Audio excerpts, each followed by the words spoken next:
Por que você crê em Deus e não em Buda? Por que Jesus é o caminho e não Maomé? Seja bem-vindo. Hoje, vamos mergulhar em uma verdade transformadora da Palavra de Deus, com o pastor Paulo Júnior. Se alguém perguntar para você, por que você crê no que você crê? Você sabe responder? Por que você crê no que você crê? Por que você crê em Deus e não em Buda? Por que Jesus é o caminho e não Maomé? Como alguém é salvo? Quem criou o céu e a terra? Você precisa dominar, crescer, amadurecer, se desenvolver. É impressionante a quantidade de crentes, 1, 2, 10 anos na igreja, e não sabe dizer o que é o Evangelho. O que é o Evangelho? Com base no que um homem se torna justo diante de Deus? Me fala sobre a doutrina da condenação eterna, a doutrina da reprovação. Precisa saber, os anjos, qual é a função dos anjos? Tem gente que está numa igreja reformada há 1, 2, 10 anos e ainda está amarrando o demônio, está declarando, está profetizando, está amarrado, eu determino, eu declaro. Isso é misticismo. Está usando óleo para ungir a casa ainda. Não sabe. Então Deus está chamando para você se desenvolver, investir em leitura, em material bíblico, vir na escola dominical. Segundo, em que áreas devemos amadurecer? Moralmente. Como é que pode cair nos mesmos pecados todos os anos? O que é crescer moralmente? É crescer em santidade, em equilíbrio emocional, é crescer no caráter. Não é possível, depois de tantos anos, as mesmas deficiências, caindo nos mesmos pecados. É um chamado a você se desenvolver, a conter as inclinações do seu caráter. Medo, timidez, ira, sensualidade, avareza, gula, preguiça. Essas coisas têm que se desenvolver com o tempo. Porque o irmão é casquinha de ferida. Pode falar com ele de qualquer jeito. Eu entendia isso no primeiro ano, mas no quinto... Até hoje com problema com pornografia.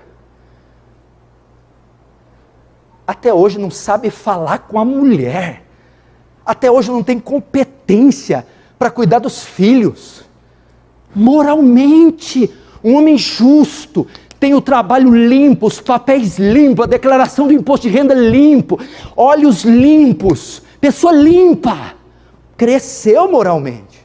Terceiro, chamada para desenvolver espiritualmente também. A sua comunhão com Deus. Tem crente que só me procura para relatar problema. É o sofrimento, só vê ele assim, ó. Entra e sai da igreja, todo culto com a cara assim. Parece que ele só tem problema, ele não goza de outra coisa na vida. Não, querida. Você precisa... Problema não é tudo na vida, dívida não é tudo. Tem uma parte da fé que é dedicada à comunhão com Deus.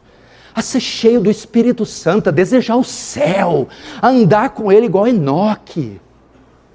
Crescer no discernimento espiritual. Crescer na independência dos homens. Entrou na igreja no início, muito apegado, muito afeto. Vai passando o tempo, corta o cordão umbilical, desapega das pessoas. O desenvolvimento espiritual me faz querer menos dos homens e mais de Deus. A minha dependência de Deus aumenta e diminui da dos homens. Mas o que a gente está vendo é 2, 3, 5 anos. Conhecimento doutrinário, bíblico, não mudou nada depois de anos. O crescimento moral continua a mesma coisa. Espiritual.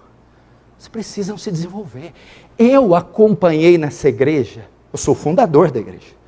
Eu acompanhei dezenas de pessoas que se converteram. Eu vi a conversão delas. E eu não só vi, porque elas permanecem até hoje aqui, e eu vi o desenvolvimento delas nessas áreas. Eu vi ano a ano eles crescendo doutrinária, teologicamente. Eu vi anos eles crescendo no seu domínio contra o pecado, na sua pureza. Eu vi anos passando e eles se desenvolvendo espiritualmente. E são homens e mulheres sólidos, bíblicos. Enquanto que eu vi também alguns que não saem do lugar.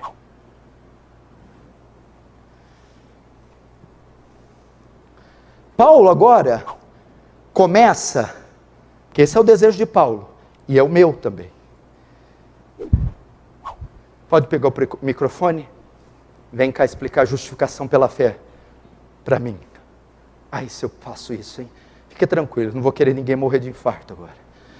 O Evangelho em 3 minutos. Doutrina da eleição, Pai Santo. Ou melhor, pastor, eu vou mostrar meu desenvolvimento, vou deixar meu celular com o senhor com a senha. E o histórico dos últimos 30 dias. Pode ver, pastor. Só site evangélico. Paulo começa desejando o crescimento doutrinário. Veja o verso 13. Primeiro ele fala por que separou os dons, para o amadurecimento dos crentes. Agora em qual área? 13. Até que todos cheguemos à unidade da fé. Até aí, a unidade da fé. Até que todos cheguemos. O que é isso? Alcançar. Significa que não alcançou. Ele quer que os crentes alcancem. Cheguem lá. No que? Unidade da fé. Fé aqui é a fé professada. É o corpo de doutrinas. É a fé cristã. Deus quer que os irmãos creiam na mesma coisa, que eles entendam a mesma coisa. Ele não quer uma igreja desequilibrada no entendimento das doutrinas. Ele não quer um irmão que conhece muito e o outro que não conhece nada. Ele quer que todos cresçam doutrinariamente. Vocês precisam se desenvolver. Não pode ser só o Thales, não pode ser só o Cunha, só o Tiago, só algumas mulheres que devam conhecer bem a Escritura, as doutrinas, mas toda a igreja. Aqui Paulo fala de duas coisas: unidade doutrinária e maturidade doutrinária. Primeiro, unidade doutrinária. Paulo não quer confusão doutrinária. Membros da mesma igreja que entendem a mesma doutrina de formas diferentes. Um entende uma coisa, o outro entende outra. Confusão doutrinária. Na mesma igreja, pessoas se divergem, não compreendem aspectos da fé, aspectos da doutrina. Paulo não quer que todos entendam a mesma coisa, creiam na mesma coisa, confessem a mesma coisa. E às vezes não é assim. Termina um sermão, nossa, eu adorei o sermão, eu não gostei. Nossa, eu entendi, você viu que bem? Não, eu não entendi nada. Nossa, eu tenho dificuldade com cada doutrina. Eu não tenho. Paulo quer. E segundo, maturidade doutrinária. Um compreende, a primeira é, um entende uma coisa, outro entende a outra. A segunda é, um compreende e o outro não compreende. Um compreende com clareza a exposição de Apocalipse, a escatologia amilenista, compreende com clareza acerca dos dons espirituais de Coríntios 12, 14, compreende com clareza a doutrina da justificação pela fé. O outro não entende, por quê? O outro está atrasado, não se desenvolve, não cresceu. Deus então não quer uma igreja dividida, ou desigual doutrinariamente. Mas por que isso acontece? Isso acontece porque alguns não se desenvolvem. Você sabe o que é a doutrina da membresia da igreja? Você sabia que nessa igreja tem os membros e os não membros? Quem são os membros? Aqueles que professam a nossa fé, aqueles que subscrevem a nossa confissão de fé, aqueles que passaram pelo batismo ou por aclamação, e eles foram aprovados pelo seu testemunho, e eles concordam com o nosso corpo doutrinário. Nós somos uma igreja batista reformada, calvinista, cremos nos 5 pontos de Calvino, nos 5 solas, e tem os não membros, que é os que ainda não se batizaram ou não foram aclamados, porque não têm um bom testemunho ou porque ainda não compreenderam a doutrina, por isso não se integraram no corpo. E tem os membros também que vivem como se não fosse membro, tem também esses, eu não podia ter esquecido. Deus quer isso. Pastor, mas eu só estou vindo na igreja porque eu quero receber uma bênção. Eu vou te mostrar como é que recebe bênção, aqui na palavra ainda, só você esperar. Se quiser, tem aquela ali da Voluntários, é grandona, tem óleo, tem sal, abençoa ali à vontade. Cobra um pouquinho caro, tá certo, mas abençoa. Dependendo do tamanho da bênção, né? Coisas caras, coisas valiosas custam caro, né? Assim, nada que R$1.000 não resolva para sua bênção.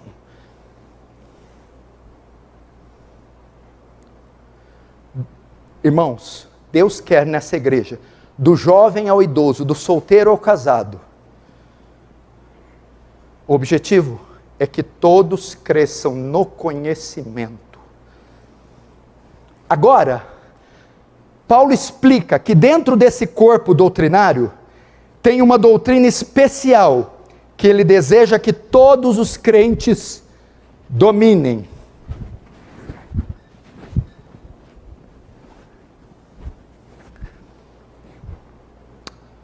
Ok? Paulo está falando agora da maturidade doutrinária. Quais doutrinas? Todas as doutrinas da fé. Mas dentro desse corpo de doutrinas, tem uma que Paulo diz, essa vocês não podem deixar de dominar, de crescer. Qual que é? Verso 13. Até que todos cheguemos à unidade da fé e do pleno conhecimento do Filho de Deus. Nossa maior ênfase dentro do conhecimento deve ser no conhecimento de Cristo. Ok? Mas espera aí, pastor, nós já não conhecemos Cristo? Sim, já conhecemos. Mas conforme o tempo vai passando, devemos crescer no conhecimento de Cristo, a pessoa de Cristo, a obra de Cristo. Porque Paulo fala o que no 13? Até que todos cheguemos ao pleno conhecimento. O que é o pleno? Conhecimento total, a extensão do conhecimento, a profundidade do conhecimento. O pleno, nós não atingimos ainda o conhecimento completo de Cristo. É isso que Deus mais quer que nós dominemos. Que é quem? O Senhor da sua fé, o seu Salvador, a pedra na qual a igreja é fundada, o seu cabeça.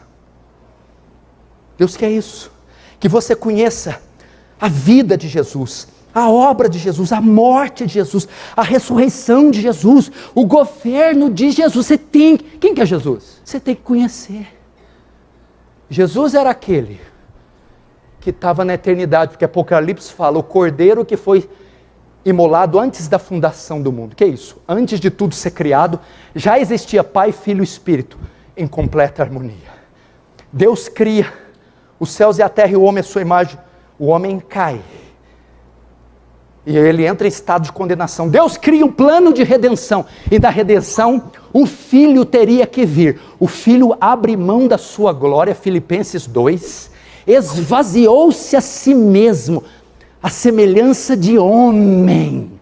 E ele se encarna do céu da sua glória para ficar no ventre de uma virgem. E nascer, ser vestido de ossos, nervos, músculos e pele, sofrer, suar, sangrar, sentir medo, fome e cansaço, sem deixar de ser Deus, união hipostática, 100% homem, 100% Deus. Para quê? O único homem que observou toda a lei moral de Moisés, a lei cerimonial, sem transgredir uma única vez, um único dia, em um único segundo. e cumprir toda a justiça de Deus, recebendo então o mérito do único homem justo que existiu. Mas na cruz, ele é condenado. E acontece o que? A doutrina da imputação. Nossos pecados são imputados, lançados em Cristo.